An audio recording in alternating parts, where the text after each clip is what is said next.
Well, hello community. It is so good to see you today. And I am really, really happy to be spending either lunch with you on the East Coast or breakfast with you on the West Coast, depending on where you are. And we're going to dive into how to sell groups successfully in uncertain times.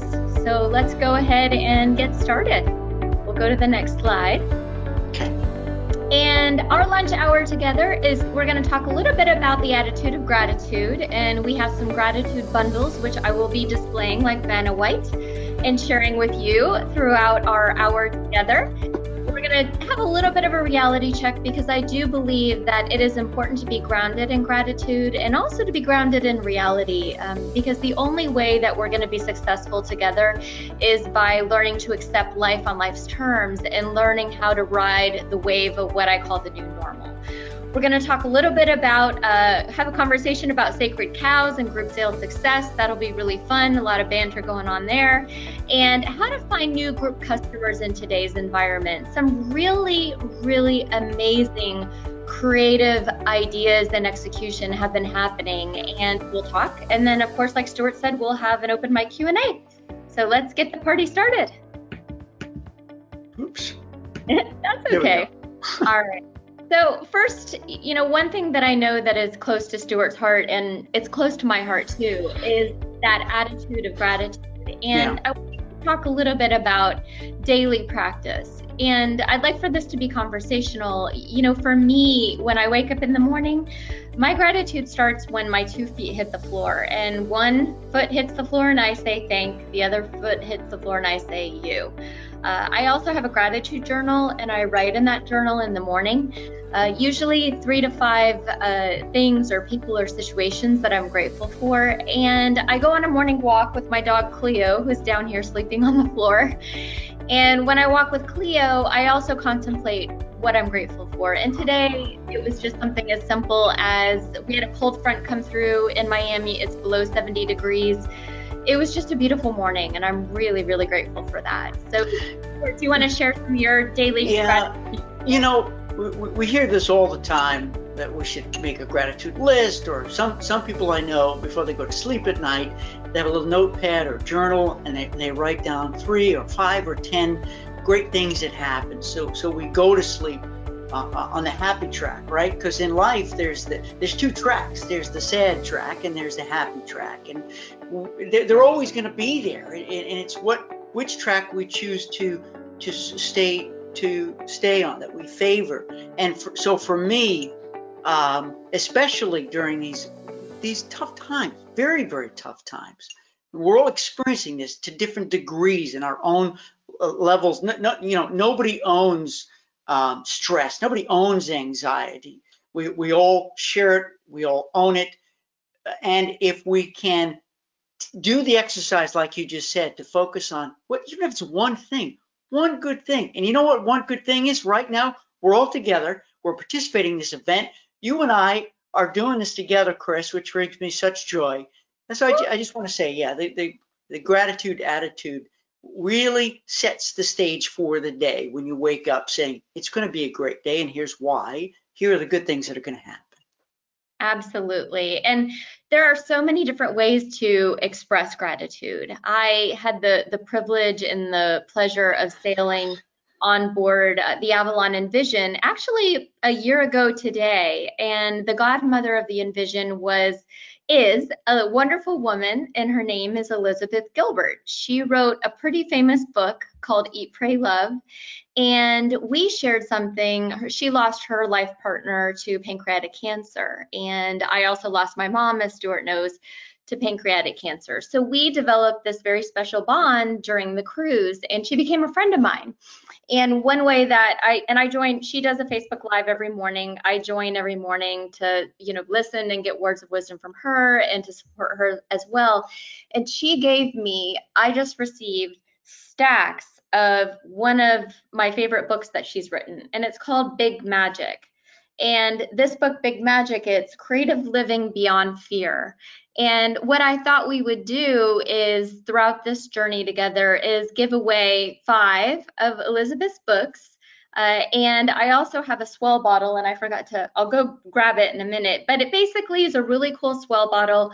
One of my friends, Sam Parker, he's a motivational speaker. He gave me a very generous credit to his website out of gratitude, which was really nice. I helped him with some business and he reciprocated. And the swell bottles say thank you for your hustle. So throughout this experience will be, if everyone wants to share in the chat what they do to practice gratitude, how do they express gratitude to your clients? How do you express gratitude to your family? How do you express gratitude to your significant other? Stuart and I will go back through the chat and we'll pick a few of those top ways to express, and then we will show our gratitude to you with one of our gratitude bundles. That's very nice. I love it. Very cool. Thank you. Sounds great.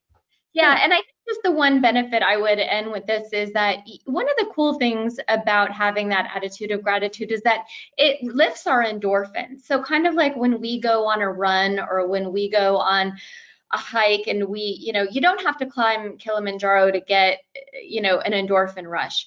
Right. Doing something kind for someone else gives you that same rush, and it gets us out of our heads and it gets us into our heart. Yeah. And when we really lead from that place, when we sell groups, all of the benefits come back to us. We don't have to worry about the business because the business will always follow. So, all right. Awesome. All right then. So we'll go ahead and, okay, so that was like the Pollyanna princess side, and now we're going to go to some harsh reality. So the reality, the flip side of the coin is that, your world and our world, Stuart's world, my world, has been turned upside down completely in the past 7 to 8 weeks. And it's important for all of us to acknowledge that and to hold space for ourselves, to hold space for each other, and also to hold space for our clients, because the magnitude of what has happened to each and every one of us can't be understated. I went from climbing Kili on a Monday, came home on a Wednesday, went to work on a Thursday. I lost my job on a Friday. So I was climbing to the rooftop of Africa on a Monday, and then I went to talk about highs and lows in a week. So that's just me. Each and every one of you have all had your own journey over the past 7 or 8 weeks, and it can't be understated, and so have your clients. Yeah. So the second thing is that life as we know it will really never be the same, and that can be either a good thing or a bad thing, depending on the lens through which you want to look through life and every day. And really, for me personally, I believe that it's imperative upon all of us, including you, including your clients, to really learn to adapt to the new normal. I'm not a fan of wearing masks. I'm claustrophobic. I don't even like to go in elevators. And when I was told I had to put a mask on to go grocery shopping, I almost hyperventilated and passed out on the floor. Yeah, I believe it.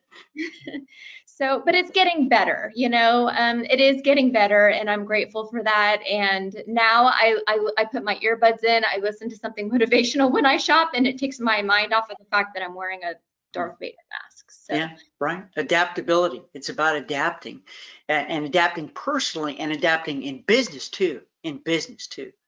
Absolutely. And I think the other reality that we're all seeing is that some vacation experiences are going to be slower to open than others.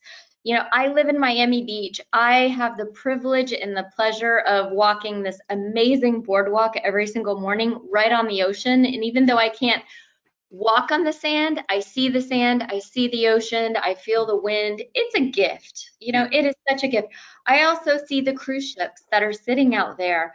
Yesterday, I saw 6 hanging out, and and sometimes we see 8, sometimes we see 2. I don't know where they go. I don't know what they do. But the reality is that some experiences are going to be slower to open than others. And I think that's something that we have to adapt to, like Stuart said, maybe focusing on domestic travel in the short game, and then looking at cruising in the longer game when we're ready to go. Yep. It must be surreal seeing empty cruise ships. I can't even imagine. It really is. And yesterday I received such nice words of encouragement from Elena Rodriguez from Princess. And, Princess actually went through this huge repatriation effort, which was really phenomenal. They brought all of these ships together, they reshuffled their crew, put them on separate vessels, and now they're sailing those vessels. They're almost like motherships, and the motherships are going to different regions of the world to return the crew to their families. Wow. I didn't know that.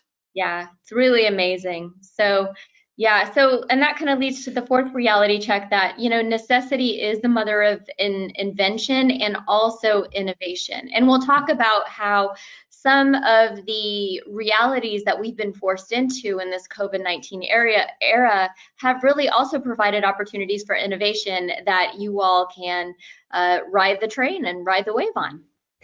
Yep. Agreed. I've seen some really cool stuff as well, which we'll talk about. But okay, next slide is up for you.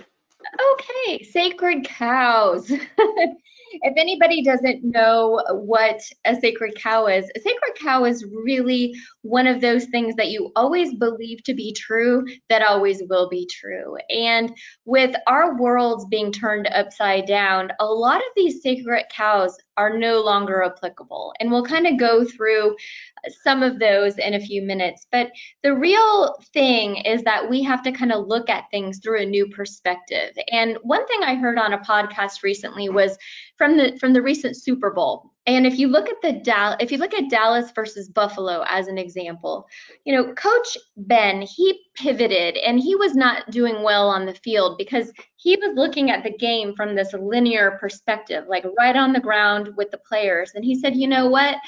I need to have a new way of seeing this game. So he went up into the skybox so he could see the game from the top in its entirety. And you know what? There were 9 turnovers after he shifted his perspective. And what he always thought he had to be on the field, he had to be on the ground, he needed to be in the air. And when he was in the air, he completely changed his perspective. He adapted what the players were doing and changed the entire course of the game. So I think that's a great analogy about the sacred cows. Anything that you saw on that one, Stuart? One of the ways I have always solved problems or dilemmas or challenges is stepping outside.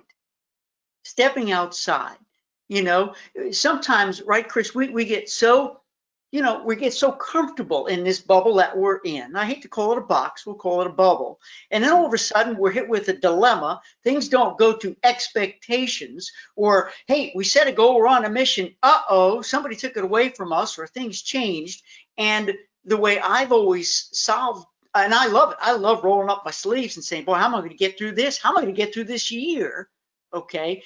And I step outside. I go for a walk. It's different perspectives. It's like used to say back in the day, think upside down.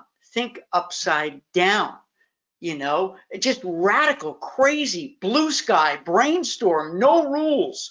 So everybody listening and watching this too, if you're faced with a dilemma, it's like, oh no, there's no way out. Oh, there is. You go upside down. Go on the roof. No, don't go on the roof. Go, look at it from all sides now.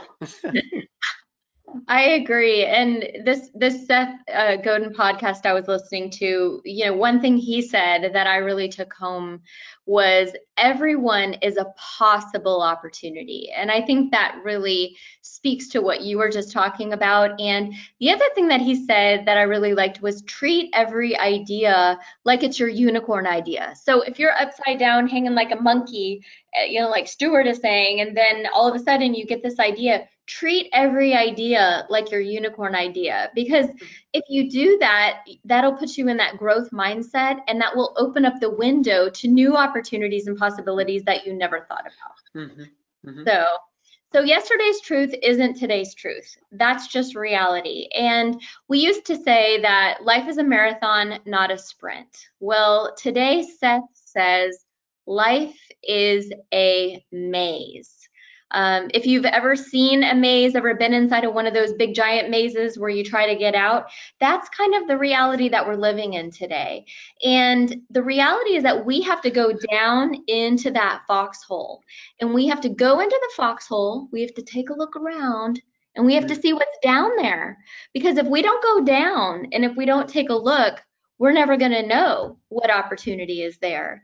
The other thing too is we could hit a dead end, and we may have to backtrack a little bit, and we may have to go forward again, and then we may have to go back a little bit. So it's really important that we give ourselves that ability to fail forward, and that we give ourselves that ability to say, okay, well, this didn't work. Let's try this way. This idea didn't work. This unicorn wasn't really a unicorn. Let's try this unicorn. And we're going to have to do that over and over again in today's world, because if we don't, that's going to be the difference between really what separates the folks who thrive and the folks who barely survive, in my mind. Yeah, agree. Yeah, and the second one is that, you know, we're all in the same boat. And Stuart and I were chatting about this yesterday. You know, we are not all in the same boat, ladies and gentlemen. We are not. It is such a lie today. We used to say that, but today it's not true.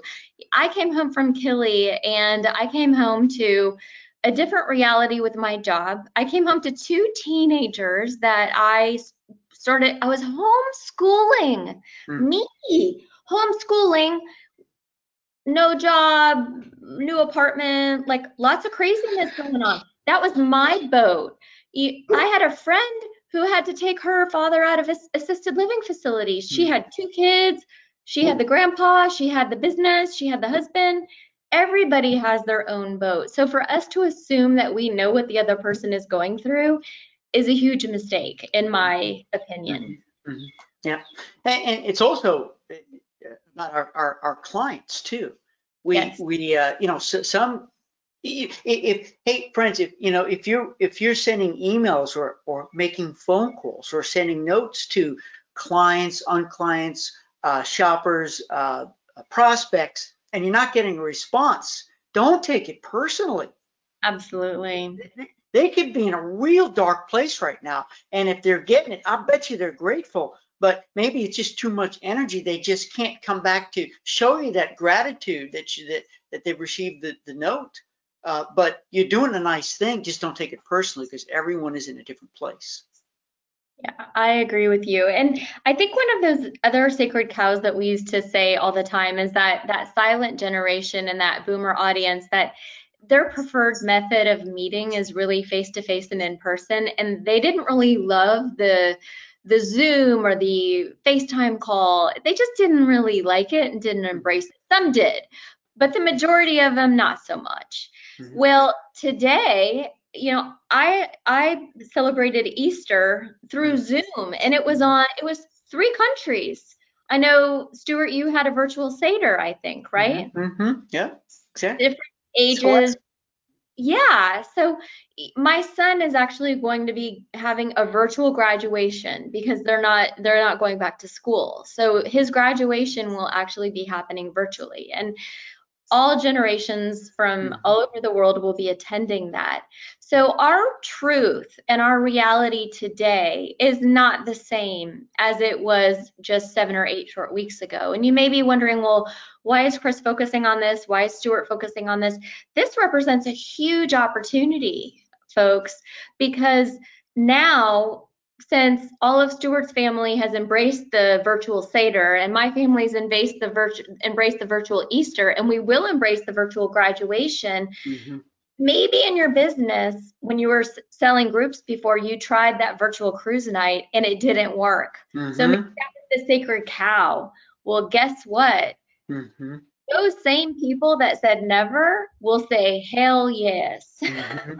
Yeah, it is interesting, right? New perspective, new flip. People are doing stuff that they never did before. Getting on camera and attending these events. And I want to say, Dawn here, everyone's making some great comments, by the way. Keep making the comments. I don't think I can possibly read them all. I promise you, Cris and I will review them after and follow up with you. But Dawn here said this whole conversation reminds her of that book, who moved my cheese? Yes. Right? Well, I said, so lest I say that perhaps, COVID-19 has moved our cheese, and now we need to set new cheese.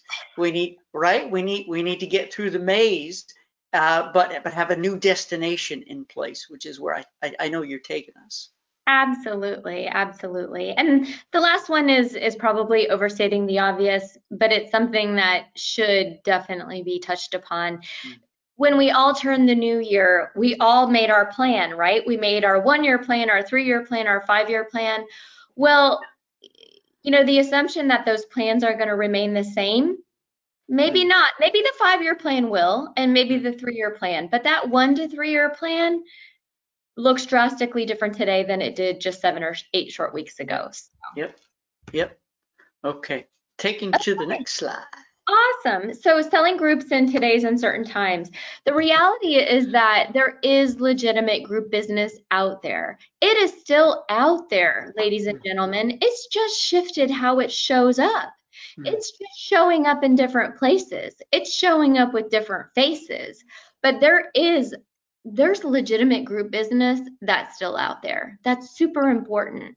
It's really important for all of us to understand that these COVID-19 trends that are happening right now, if we look at them on a macro level and kind of what's going on with our whole planet and our human race, there's a tremendous amount of opportunity that we can leverage from these macro trends. And we'll go through some examples in a minute. The other thing too is we have such a huge need for what we call collective human connection and escape at the same time. Everyone wants to connect with each other. I've been on ASTA calls for the past 4 weeks. They meet every week, the chapters. They love meeting with each other. I love meeting with them. I love seeing the smiling faces of my friends and colleagues. So there's this need for connection because we don't have it in person.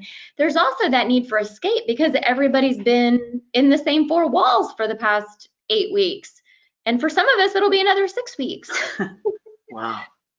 Yeah, and I think the other thing too that is that really it's a huge opportunity to harness the power of your business network.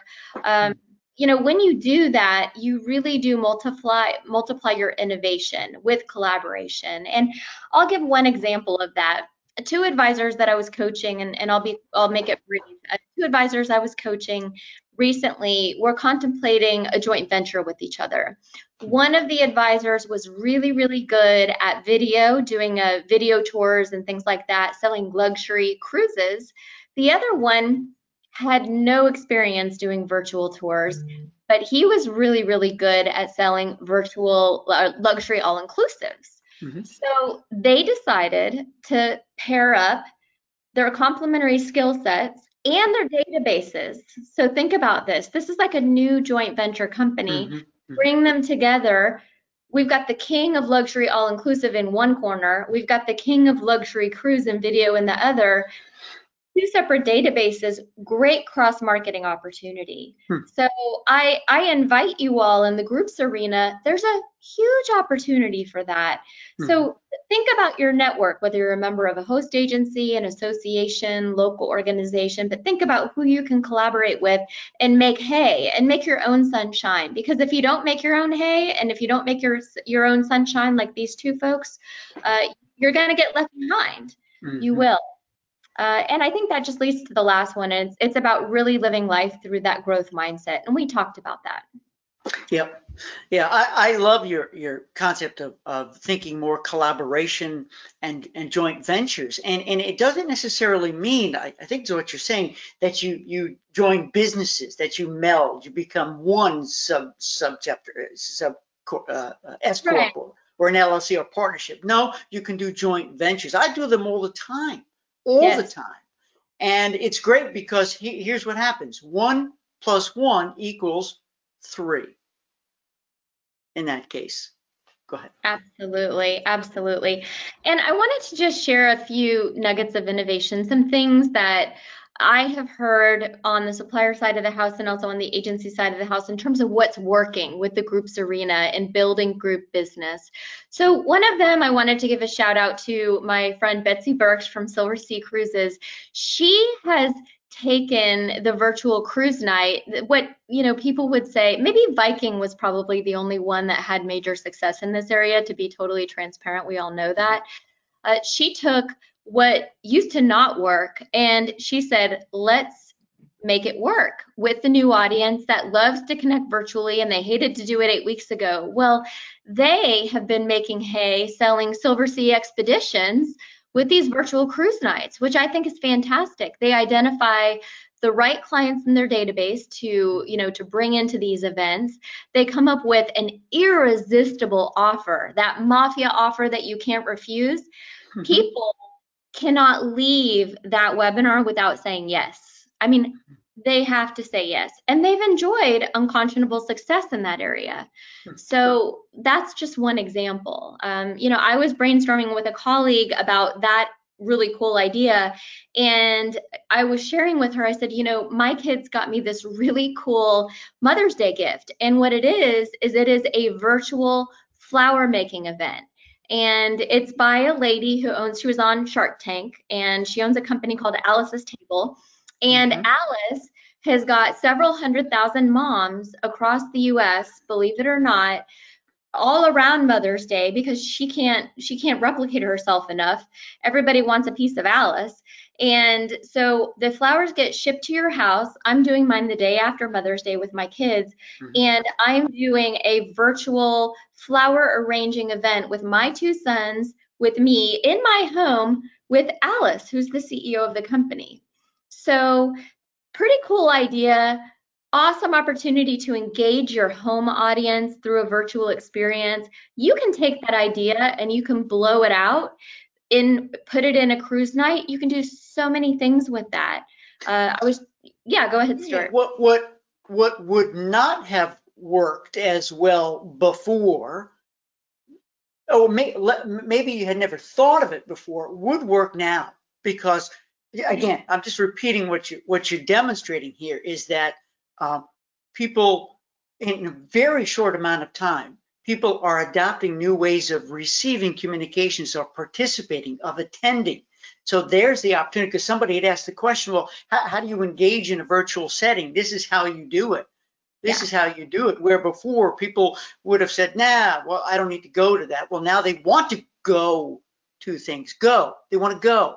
Going means turning on the computer and participating.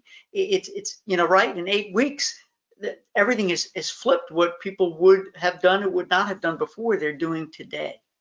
Absolutely. And you and I were chatting yesterday, and this was just one of those crazy upside down ideas that I came up with yesterday. And I was invited to attend a book club as a part of this productivity group that I meet with every week. And I was like, well, couldn't you take the idea of the book club and apply that to a cruise night or a virtual event? And let's say that you are a destination expert on Galapagos, for lack of a better term, or possibly the Antarctic. You can Google the top 3 books you must read before you go to the Galapagos, or before you go to Antarctica, or before you go to Africa.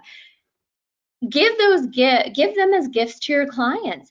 Send them to them. You can order them in bulk from Amazon. They'll drop ship to their house, and you've got something for them to look forward to. You have a reason to meet every week. You can invite a naturalist to come on and speak about the destination. You can keep these people engaged for weeks on end. And they're going to be so excited after their 3rd virtual book club meeting. They'll put down that deposit, and they're mentally and visually, they'll be there. So that was just one that came up yesterday with you and I, Stuart. And I just want to say, because Karen D had asked this question, let's see, about a niche. How would you develop it now? Example, a culinary. How would you reach out to a chef or develop a garden tour? And I know part of her question is about how do you reach out to that potential group leader. But what you're saying here is, and Karen, this is for you, and Chris, let me make sure that I'm hearing this right. So you can reach out to that chef or to that leader, the potential leader, and say, hey, you've got a craft, you've got a skill, you've got a passion that can I help you bring it to your customers, your audience? Because remember, when it comes to groups, friends, very important. An affinity group means you're not advertising to the general public. An affinity group means you know exactly who the prospects are. They're in a database, if you will. They're members of a Facebook group, if you will. You know where to find them. They're followers. So, Karen, to your point, and Chris, let me make sure I'm tying it all together. Is that we can now give that chef, that author, whatever, that gardening expert, that knitting professional, an opportunity to talk to their base, to get them excited, give information, build up a list, start planting seeds about a future group gathering. What a beautiful way to start the engagement process and to showcase the niche.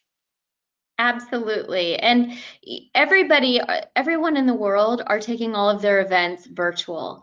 You know, I'm a member of Fairchild Tropical Garden as an example, and they have a nature photography workshop that they always do every spring, and I love going to it. And it's how to really have nice nature photography with your iPhone. Well, they're doing that virtually this year. They're actually executing that virtually. That's a perfect group opportunity. They're also doing a Kuchenhof tulip workshop as well, which is perfect for for the group environment. So take a look at where that target audience is gathering virtually, and where they're finding community, and be there. And take advantage of that opportunity. The last one here is our friends at Patron. Since I'm from Miami, I couldn't resist this one. They are doing mixology classes. You could do this with, everybody loves virtual happy hour, right? They're sloshed by the end of it. So I think they are.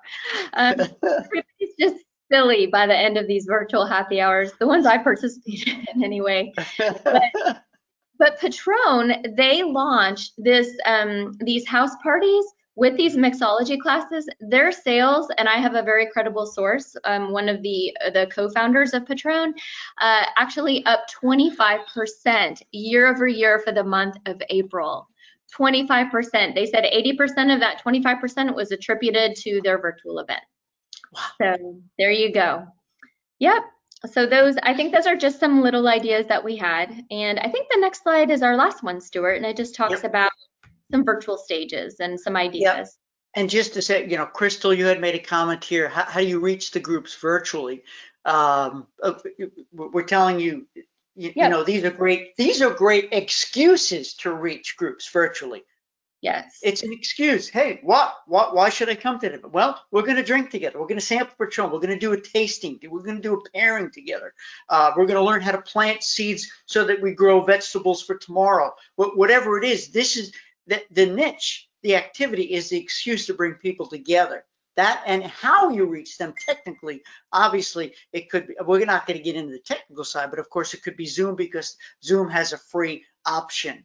Or it could be GoTo. We're using GoToWebinar. There's lots of options to do it. And and I don't want to say the worst case, but if you don't want to do video, there's always freeconferencecall.com. But friends, take advantage of video. It makes all the difference in the world, so they can see you and you can see them. Go ahead. I agree. And I'll give a shout out to Diane Superville, who's I know on this particular call. And she was actually the former president of the Women's Chamber of Commerce in Miami, which is the oldest women's chamber of commerce in the United States. And she inspired me to join the chamber again. And I'm leveraging that membership they're doing all of their events virtually. So I was just invited this week to do a virtual event for the Women's Chamber, which is fantastic. And there's another one called All Ivy, and I'm a degree junkie, and I got a graduate degree from an Ivy League school. I do nothing with it, but I don't. But they invited me to be a part of this community called All Ivy, and it's a pretty good crowd. They're not so bad. I'm going to be hosting a virtual event to this very exclusive community of All Ivy people from all over the U.S. So You can do the same thing. That's the point, is that you find what, you find those niches and where you leverage other people's stages. Stuart gives me credibility, I give him credibility. We collaborate with each other and we're stronger together. And you can do that in the groups arena to help build that group opportunity for yourself. Yep. I love it. This is great stuff. I think we're having some transformational things happen right now. I'm reading some beautiful comments here from Julie. I love the new nuggets of innovation. I'm not very creative, but with some inspiration, the ideas are sparking. Good. Julie, don't sell yourself short. I would say you're creative because you're thinking, you're here. If you were not creative, you'd be doing the same old thing every day and getting the same old results. But you're here listening, and it's sparking ideas. So you are creative. We're all creative. We really are. And I see everyone, Rowena, everyone is following your request and posting things that they're grateful for, and we're going to go through it, and it's really, really beautiful. Was this the last slide, Cris?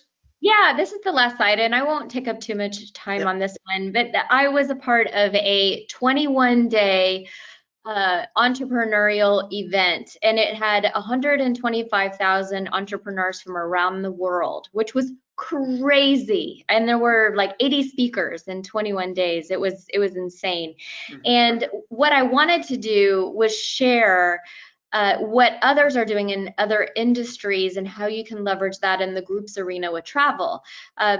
People are using other people's stages, and I don't want to use the word use, but they're leveraging other people's stages to use that as a platform to connect with a wider audience. And it's a huge opportunity. And the one I wanted to call out, which of these 11, which you probably would never guess, are podcasts. And the reason why, it's because there are 500 million blogs in the world, okay? 500 million. There are 40 million YouTube channels. If you think about it, you've got buku buckets of webinars. Podcasts, there are less than 1 million. Now, when you look at podcasts, you can narrow down your niche to a micro niche in the podcast world. You can do it on your iPhone. Pull up the podcast, pull up the category, pull up the subcategory. You'll have a list of 10 podcasts that you can start to connect with the host of the podcast and develop that relationship with them. And then when you have that relationship developed, you can ask to be on their virtual stage, and they've got the captive audience. They've got the perfect target audience for that group opportunity.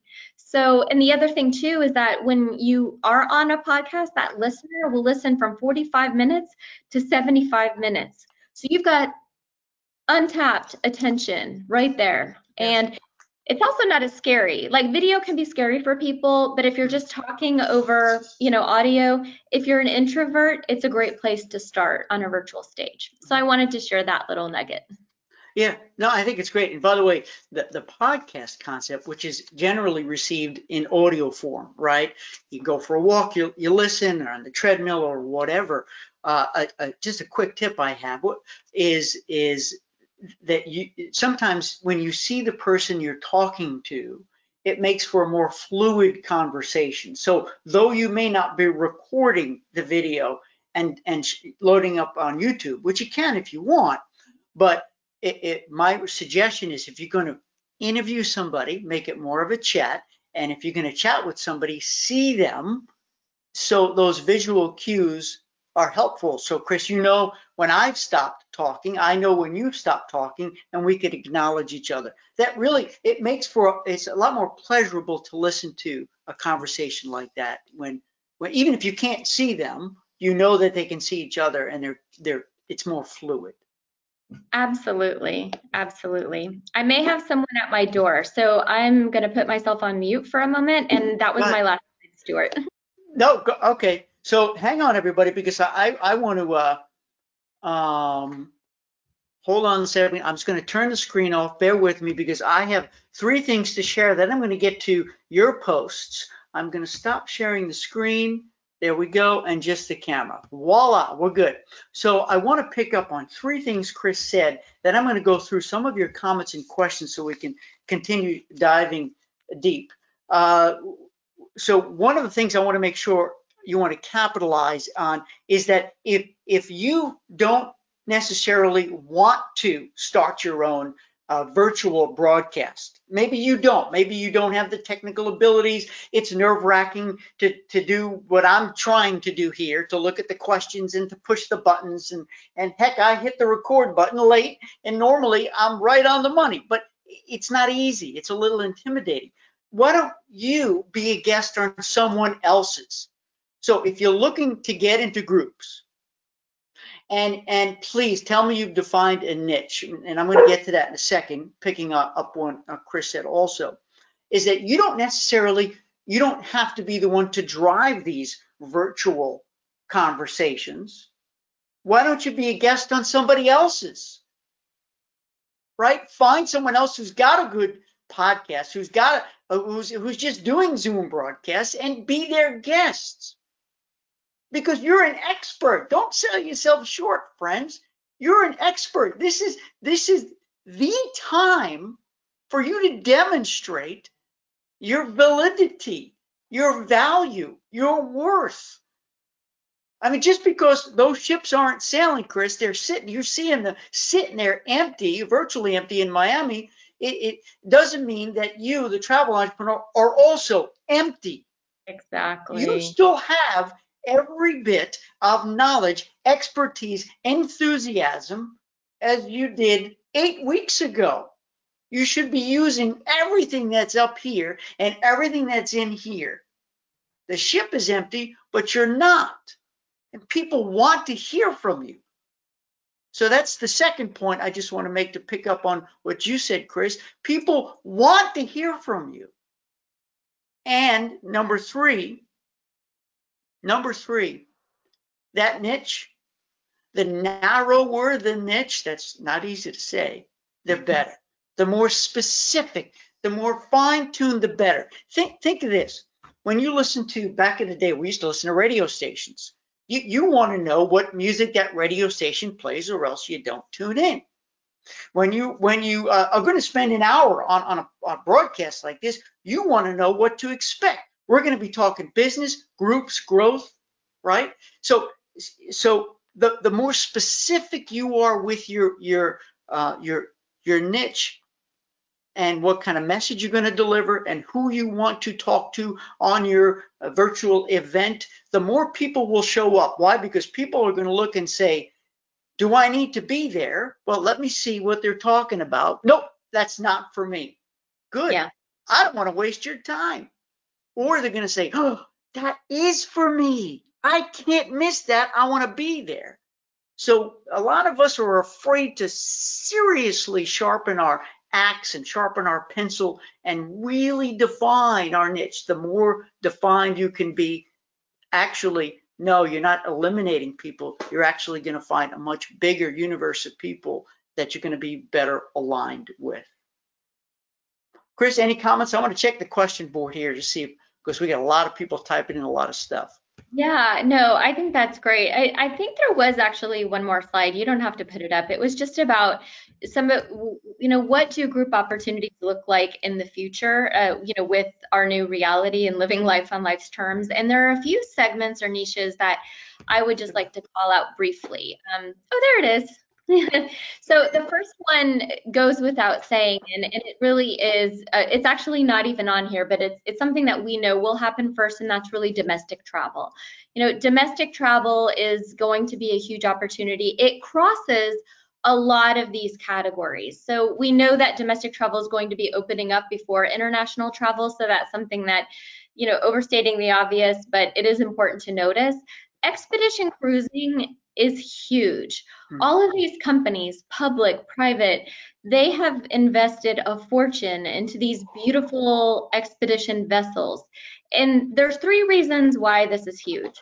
Number one, because the target audience for this, their 401ks will come back and their financial nest egg will be restored. We will experience a rebound. So that will happen before they go on their next cruise. The second thing is that particular audience, they prefer that more intimate environment. They're not so big into the big ships. And the third is where they go to around the world. It's not as populated. It's a lot more remote. So there's all kinds of synergies happening in this expedition category. And I just wanted to call that out. I appreciate that. And I want to pick up on that. You know, Cris, I don't know, I'm sure this happens to you too. There isn't a day that doesn't go by I don't hear from a travel entrepreneur wishing they did more luxury business. Yeah. And the crazy part is that, you know, the word luxury means so many different things to different people. Friends, everybody wants luxury business. I have yet to meet a travel entrepreneur saying, I want the cheap, inexpensive, low commission trips because that's my clientele and I look forward to working hard and making no money. Nobody says that. But you can't say you want more luxury business if you don't define it better, truly define it. So expedition cruising, why is that luxury? Well, to some people, luxury is small, intimate, cultural, off the beaten path. Mm-hmm. So there's a perfect example. You want luxury, you got to be specific, friends. And Cris, keep going here because every one of these could be classified as a different type of luxury travel niche.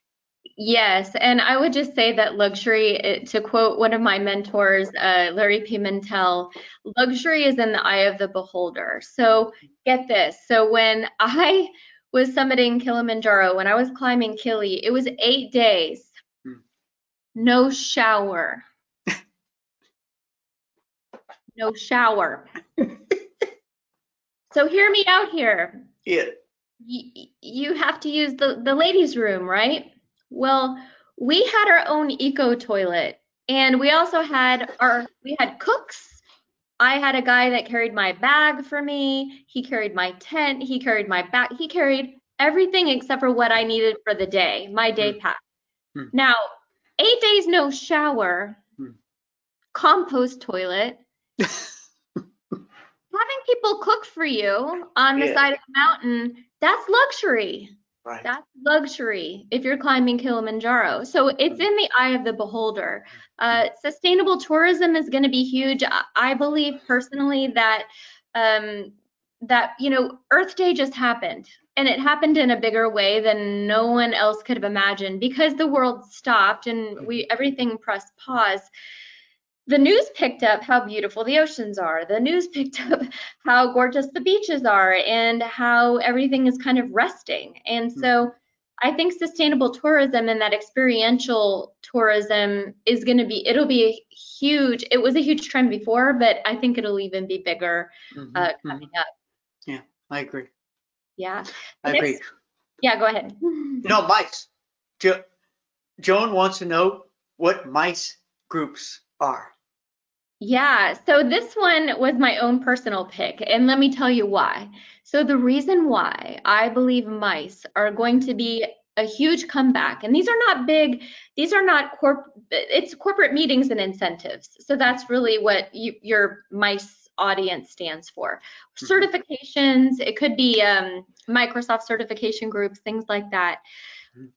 The reason why this is going to be big, and it'll be big for small to medium size incentive groups. We have got car dealerships out there trying to push cars. We have got, executive chair companies. If you watch any type of news, there's only a few people that are advertising right now. They have sales goals. They're going to need to reward their salespeople. We all have goals and we all want to achieve them. So if you look at who's spending the money, they all have salespeople focused on it. Yeah. That small to medium-sized corporate meeting and incentive business is going to be huge. The other is certification. Everyone right now, the knowledge broker business is huge. Everyone's getting certified to do something. And when they get certified to do something, they have to get, like Stuart, your wife, she has to get recertified, right? In her area. Right. Every year, yeah. Yeah. So that's why it's going to be huge. And I think the last one is the milestone moments. You know, unfortunately, a lot of weddings had to be postponed. Unfortunately, a lot of family reunions had to be postponed. Unfortunately, graduations are happening virtually, and so many of these milestone moments are put on pause. And so that is going to be huge in terms of group opportunity and pent-up demand. And that's just my opinion. And that's my prediction in my crystal ball. And this is terrific. You've given us a lot of, and don't go away, everybody. We've got 3.5 minutes, 2.5 minutes left. You're not dismissed yet. Class not dismissed. But you've given me, and I think everyone here, new perspectives, you know, and these are rational. They make sense. They're logical. But especially the milestone moments, the most basic of all, because we know the number one most popular affinity group on a ship, at a hotel, the number one most popular group is a celebration group. Number one. I knew it because when I worked at Celebrity Cruises with you, I knew it, you know, celebration groups. Now more than ever, friends, people are craving togetherness. And to give people that hope, and maybe it could be in Q3 or Q4 this year, or maybe it's 2021, but to give them that hope, that anticipation hope of let's plan to be together. We can't wait. We just can't wait. There's no better time for this group concept in people's heads, whether it's MICE, meetings, incentive, conferences, and exhibitions. That's what it literally stands for, or the milestone moments at the very simplest form. If you don't have a specific niche, you know, you go after the most basic of all. People get together for big birthdays. They get together for big anniversary celebrations. You know, we get some beautiful comments here, and we've got 60 seconds to go. And friends, we have so many comments here that I think, Cris, if it's okay, offline, we'll go through some of these. We're going to follow up with your messages of gratitude and get you answers. I want to remind you that I've uploaded a handout. Download the handout. It's just a piece of paper that's got 2 links. Come to my free webinar that's going to be May 6th. With the Travel Institute, and my big announcement on the 7th, which will be a Facebook Live. Cris, before we go, would you tell people if they want to reach out to you personally and just give you some love, how would they do that? Yeah, absolutely. I think there's a slide on there, Stuart. I think at the very end, if I'm not mistaken, it has like my email address. There it is. There it is. Yeah. Yes. So I can be reached Cris.DeSouza at iCloud.com. I don't have my cool Stuart Lloyd Cohen address yet. I'm still in transition. My cell phone is there. Feel free to send me a text, give me a call. I'm more than happy, and I would be thrilled to connect with you. My Twitter handle is Green Travel Cris. I am an armchair environmental traveler, and you can connect with me on Facebook and LinkedIn. So that's it. This is great. We got some beautiful thanks. Tracy is saying thank you. Lori. Oh, Lori B's on. Wow. This is so wonderful, everybody. Let me just think if I can get to, oh no, everyone's saying for the great ideas. Okay, I think we're at time, and we can probably go a whole other hour, but out of respect for your time, Cris, and everyone who's on right now, I want to thank you.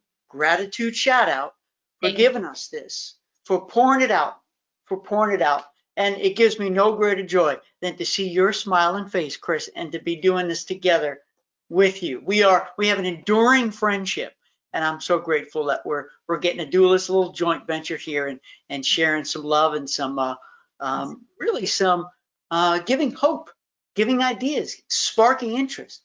Absolutely. Everyone who's listening right now, you can do this stuff. You can do it. And in the spirit of just someone who I was listening to this past week, a motivational speaker, and in the vein of what Stuart was saying as well, I invite you all to take one thing, one nugget. What was that one aha moment that you had in the last hour? I don't want you to take 10. I don't want you to take 7. I don't want you to take 5.